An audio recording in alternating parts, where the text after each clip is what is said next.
Deixa eu apagar aqui para mostrar para você. O que é um barramento 2C, né? Tem gente que ainda não sabe, tal, e tudo mais. Na eletrônica, pessoal, a gente tem dois ramos, né? Dois negócios da eletrônica aqui. Que é a eletrônica analógica e a eletrônica digital. Então, as tensões que a gente mede, corrente elétrica, tudo isso é analógico, certo? A parte aí que a gente consegue enxergar manualmente, medindo pelo multímetro ali. Só que na eletrônica, né, de computacional, essa eletrônica dos smartphones, elas trabalham muito com a parte da eletrônica digital. Ela é praticamente, digamos assim, na verdade, ela tem uma mesclagem, né, entre eletrônica analógica e eletrônica digital. Então, não vou dizer que ele é 100%, 90% digital. Não, ele acaba sendo, ele empata, certo? Ele trabalha tanto com blocos analógicos como blocos, né, de digitais, ok? Então, a parte de frequência, áudio, né, alguns setores ali do bloco lógico, tudo é analógico, certo? Só que temos a parte digital também. Então, a CPU, pessoal, para que ela se comunique, né, eu vou colocar aqui esse quadradão maior, como UCP, Unidade Central de Processamento, meu processador ele precisa se comunicar com os componentes, certo? Ele precisa ter um diálogo, porque tudo que acontece na placa só acontece porque o processador ele valida e ele também manda, né, a informação para que aquele circuito integrado funcione. Por exemplo, o IFPMIC aqui, para que ele faça funcionar o chaveamento, ele precisa estar em comunicação com a CPU. E a CPU ela precisa estar entendendo tudo que está acontecendo no IFPMIC. Certo? Então, por conta disso, todas as linhas de carregamento elas acabam chegando no IFPMIC. Certo? Pode perceber que tem algum circuito ou outro, né, que as linhas de CC1, CC2, ela fica em um determinado circuito integrado, à parte, mas na grande maioria as linhas todas se cruzam dentro do IFPMIC, sendo as linhas de dados, linhas de controle de corrente, as linhas de VBus, né? Tudo fica entra para dentro do IFPMIC e o IFPMIC informa tudo que está acontecendo ali, né? Todo o gerenciamento que ele está fazendo, informa isso para a CPU. E a própria CPU manda que ele faça esse trabalho, certo? E a partir das informações que o IFPMIC está dizendo para a CPU, é que vai haver carregamento. Por isso que muitas vezes, quando a gente tem uma falha em uma malha de CC1 ou CC2 ou uma linha de dados, o aparelho acaba não carregando. Por quê? Porque mesmo que tenha tensão de 5 volts, né, na malha VBus chegando lá no IFPMIC, se o IFPMIC dizer, não estou encontrando linha de dados aqui não, então não carrega não, esse aparelho não. Certo? Então não carrega não. Fica aí de boa, só na manha aí, vai colocando uma correntezinha bem devagarzinho, aí, às vezes o aparelho carrega muito lentamente, às vezes o aparelho carrega quando está com a tela desligada, né? Então, isso são problemas de comunicação entre CPU e IF. Por conta de alguma outra malha que está com defeito, o IFPMIC está dizendo, CPU, velho, o negócio está feio aqui. A CPU, então não libera isso não. Só que isso é conversado, né? Não sei nem se tem essa palavra aí, conversado. Meu Deus do céu. O que acontece?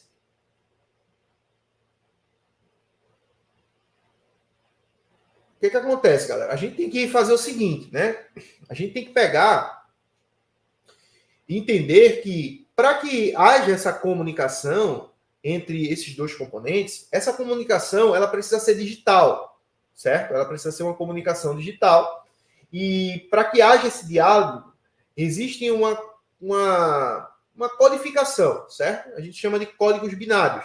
É onde a CPU ela vai enviar, né, dados, pacote de dados com informações através de 010, né? E aí o IFMIC consegue entender essa informação porque já é um diálogo criado ali pelo desenvolvedor, né, pelo programador que colocou dentro dos componentes. Então, vamos ter a malha, né, de serial clock, SCL, certo? Serial clock. E SDA, serial dados, ou serial data, certo? Essa linha, pessoal, esse barramento I2C,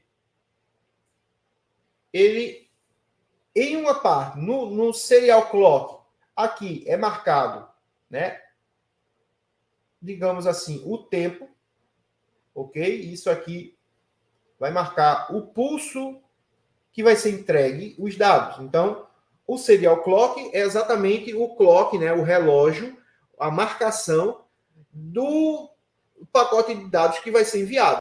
O que acontece? Esse barramento I2C, pessoal, ele precisa do clock de trabalho, certo? E precisa da linha de serial dados que vai enviar o pacote de dados, que são exatamente a comunicação. Então, essa linha de serial clock, ela é uma linha que ela só vai, certo? Porque ela marca o tempo dentro desse componente aqui. Ele vai marcar o ciclo da máquina, ele vai sincronizar a CPU e o IF no mesmo tempo, certo? Então, ele vai ficar lá marcando o mesmo tempo. A malha de SDA, ela é uma comunicação bidirecional. Ela tanto vai os dados, como os dados vai voltar para a CPU. Então, a malha de SCL, que é o Serial Clock, é uma malha que só vai mandar o clock ali, sincronizar o IF, certo? E a linha de serial dados é aquela linha que vai e vem, né? Enviando dados, o outro responde, e ele vai ali a conversa pela malha de serial dados, ok? Para resumir aí, para vocês entenderem. Então, quando me falta uma comunicação, galera, quando me falta uma comunicação, o que acontece? O aparelho, muitas vezes, fica no loop travado. Isso não é só com o IFPMIC. Quantos aparelhos da Xiaomi aí que você pode pegar e ter uma falha crônica no amplificadores, por exemplo, por uma falha de barramento I2C, que nada mais é do que a falha pelo barramento RFFE, que é um tipo de barramento I2C, certo? É um barramento por duas linhas, por isso que é I2C. São barramentos que são por duas linhas, né?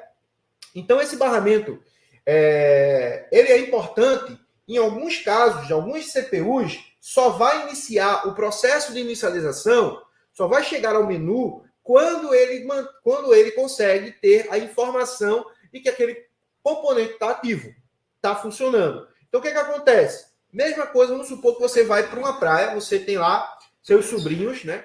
E você leva lá 10 sobrinhos, né? Um time de futebol. Aí você leva todo mundo para a praia. Pá, pá, pá. Aí quando chega lá 3, 4 horas da tarde, você, olha, vamos embora, vamos embora. Aí você chama fulano, ciclano, beltrano, e vai chamando um, vai chamando o outro, vai chamando o outro, todo mundo, opa, tô aqui, tio, tô aqui, tio, tô aqui. E aí você chama pelo nome de Pedro, e aí Pedro não tá no meio ali, né, daquela galera ali. Né? O que você vai ficar? Você vai embora para casa? Ou você vai ficar procurando o Pedro, né? Com certeza você vai procurar o Pedro. Então, algumas CPUs, elas não começam, não entra na tela de menu, né, na tela lá do usuário, exatamente por conta disso, porque ele procura o componente e não acha. Ele busca o componente e não acha. Muitas vezes por solda fria no pino, aqui, ó, nesse pino aqui, que está, né, a linha de dados, né, ou a linha de clock, porque ele não consegue sincronizar o componente. Ele está mandando o sincronismo, o componente não sincroniza ali, porque pode ter uma solda fria, ou até mesmo os resistores, né?